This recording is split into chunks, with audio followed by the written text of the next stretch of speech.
Yes, I think that the belief in the value of a great closer is breaking up, and I believe it will continue to break up over time. I mean, if you have somebody who's great in that role and you have a bullpen that can support him, that's wonderful. But I don't think that I never thought that it's something you have to have in order to succeed. And as a follow-up to that, another thing the Rays did was actually under Joe Madden. They started implementing the infield shift. What's your feeling about that infield shift? Do you think it should be disallowed? I mean, shouldn't players be allowed to play wherever they want to on the field? Right. No, I don't see any sensible argument for disallowing it. Well, the argument for disallowing it, and this gets back to things that people believe that aren't true. The argument for disallowing it is that it's changed the game and it's driving batting averages down. Well, obviously, it does drive batting averages down a little bit, but its impact on the overall game is minimal. You know, it's just the hits go up the middle, or to the um, hits go to a slightly different position, whereas they don't go up the middle anymore as they did. The But the in-play batting average now is higher than it was 20 years ago. Uh, and if the shift was doing what people think it was doing, that couldn't possibly be true. So, no, I don't see any legitimate argument for banning the shift, or, you know, I mean, I don't see how baseball, as much as I love baseball, and I honestly, I enjoy baseball now more than I ever have. And baseball has consumed a vast chunk of my life. But it does have aesthetic problems, right? There are a lot of things that you kind of need to do to make the game move at a quicker pace. Banning the shift isn't one of those. It's not going to do anything. Right. And I mean, call me very overly simplistic, but isn't a solution for a team to teach some very simplistic bunting? And if a team bunted down the third base line with their lefties once out of every 4 times, wouldn't that almost stop the shift? Is that too silly for me to even suggest? Well, no, it's not too silly to suggest, but I have no independent way of knowing that it's true or that it's false. You know, when I started writing about this subject in the 1970s, my assumption was, well, I don't have any experience in baseball. I don't have any credentials to be an authority. So everything I claim is true, I have to be able to prove is true with reference to objective facts. I mean, that assumption, that point of view is what created sabermetrics. I mean, the difference between sports writing and sabermetrics is that in sports writing, you can say what you think is true, but in sabermetrics, you have to be able to show that it's true. And I don't have any independent way of showing that that's true. I mean, you can definitely show that it's true that if people could bunt once in a while, Right. it would end the shift, right? You can definitely show that that part of it's true. But whether players could learn to bunt at the major league level with reasonable effort and success, I do not know. Right. Well, there you go. You're a baseball scientist, and you follow the scientific method. There's a question. You have your similarity scores. Could you just explain to the audience here, how do you compare different ball players, especially across different baseball eras? The adaptation of similarity scores has greatly disappointed me over the years. If I can mention your rival's site, Baseball References publishes similarity scores, but it isn't at all what I was trying to do. When I use similarity scores, I use them all the time in my own research. I will use them in a project that I'm working on at this moment. When I use them, I create a similarity score that is appropriate to the purpose that I'm studying, right? It's not just a matter of looking for somebody who has about the same set of numbers. It's looking for somebody who is similar in the ways that are relevant to this particular question. People have never gotten that idea. And Baseball Reference, by publishing similarity scores, which are sort of disembodied, and I like Sean Foreman, and I've always meant to try to talk to him about this issue, and try to get him to adapt what he's doing. For example, in many studies that you're doing, including the one I'm doing right now, a player's age is extremely relevant, right? But if you're just looking at guys who had years like this, it doesn't matter whether he's 21 or 32. And I think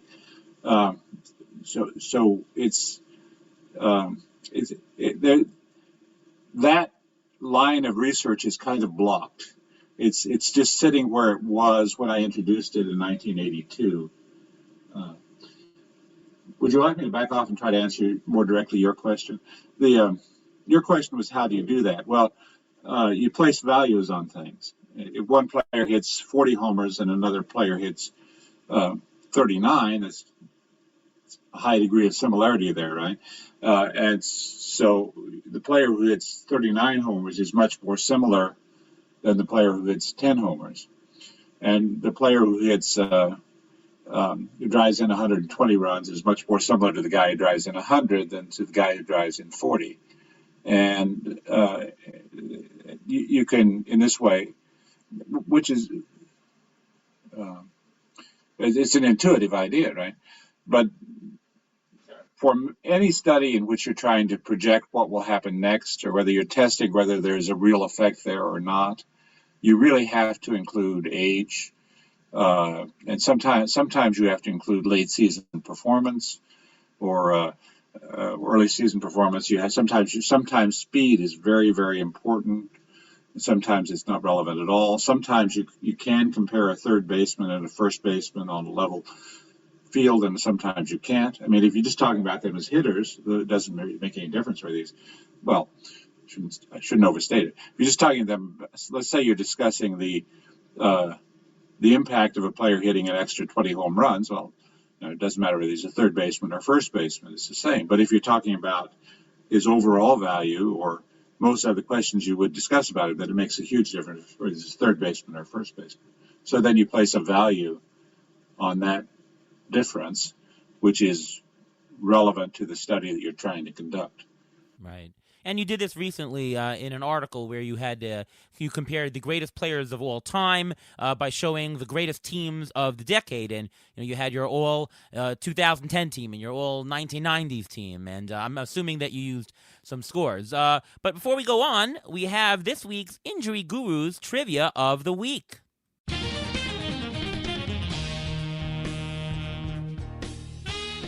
Now, actually, instead of the trivia this week, we're going to play a little game called Guess Their Average. The game is going to be between Bill James and Ariel. I am going to list 5 players who are in the article that Bill James wrote about the greatest players of all time in each decade, and you will try to guess their batting average, and whoever gets closest will get 1 point. Whoever gets to 3 points first wins. Is that okay? It's me versus Bill here? Yes. All right. Okay. First of all, the first play. Okay. Well, no cheating. Yeah. No cheating. No cheating. The first player we're going to start with is one of the hottest hitters in the majors right now. He's homered in 6 straight games, which is a new Reds record. What is the career average for Joey Votto? Do I go first or does Bill? You go first. All right. I'm going to go for. I'll say 302. I'm going to say 293. The answer is 303 currently. Oh, wow. Wow. 303. So, Ariel, you get that point. Oh, wow. The next player I'm going to list has a career 675 home runs to date. I'm talking about Albert Pujols. Everyone knows he's a home run hitter, but what is his career batting average to date? Bill, you can go first. Over the last 10 years, it's 206, but then there was some good years before that. No, I know it's not 206, but let's say he probably hit 320, 325 the first 10 years, and it's probably hit 260 the last. So let's guess 288. All right, I'm gonna take the over on that, so I'll go 295. Wow, 297 is Are you his serious? current career average. Okay. Now this one is hopefully this will be in Bill James's wheelhouse. It's player's a little bit older. Pressure's on. It's yeah, it's someone who I think is one of the top 5 greatest pure hitters of all time, and I've actually seen him play, and he was amazing. You can never get him out, and that's Tony Gwynn. What was Tony Gwynn's career batting average? I'm going to guess 322. Ariel? I'm gonna go over that. I'm gonna go. I'll go 330. 338. Wow! Oh The wow! answer Wow. is 338. Can That's you imagine incredible. a batter this day and age batting a career 338? That's crazy. Oh, wow! The career exit velocity of averaging about 65 miles an hour. He just Wow! slapped the ball and rolled it. That's all. It doesn't matter if you hit it 2 feet and you get on first base. You hit it 200 feet and get on first base. It still counts as a hit. So, the next player I'm going to mention, even though Ariel, you already got the 3 points, Oh, wow. is the captain. He's going to Cooperstown this year, and I'm talking about Derek Jeter. What is Derek Jeter's career batting average? Ariel, go first. Jeter, 315. I'll go 310. Ding, ding, ding. 310. We have a winner there. Derek Jeter's Exactly. career batting average Wow. is exactly 310.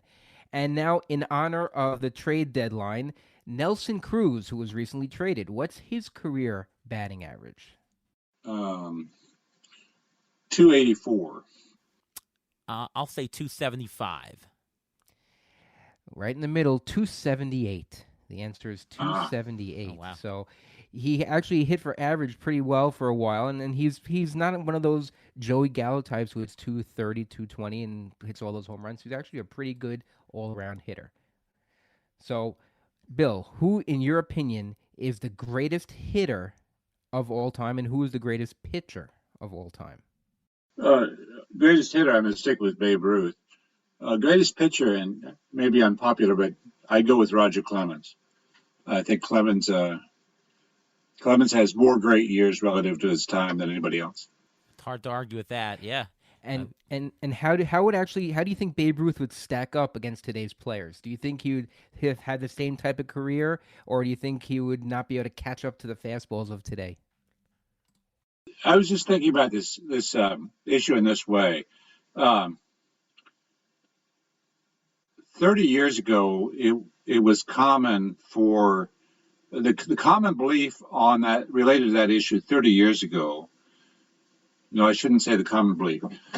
For 100 years, old baseball players immediately on retiring would start telling the press how much greater they were in their day than the modern players. And Rob Nair and I got really interested in that, and we found record of like 100 players doing that literally from the 1890s until the time that we stopped. And we used to published in several different books these quotes from retired players. Ernie Lombardi in 1948 saying, none of these guys could hit Carl Hubble.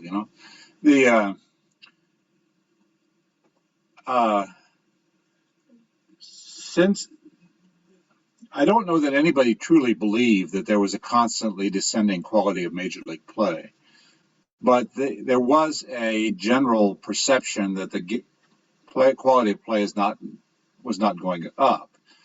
Now the worm is completely turned on that, and almost all sports fans now tend to imagine that there's been this tremendous improvement in the quality of play over time. And I don't buy that any more than I did the other. I don't see any evidence. I don't see any evidence that there's a radical improvement in quality of play over the last 30 years.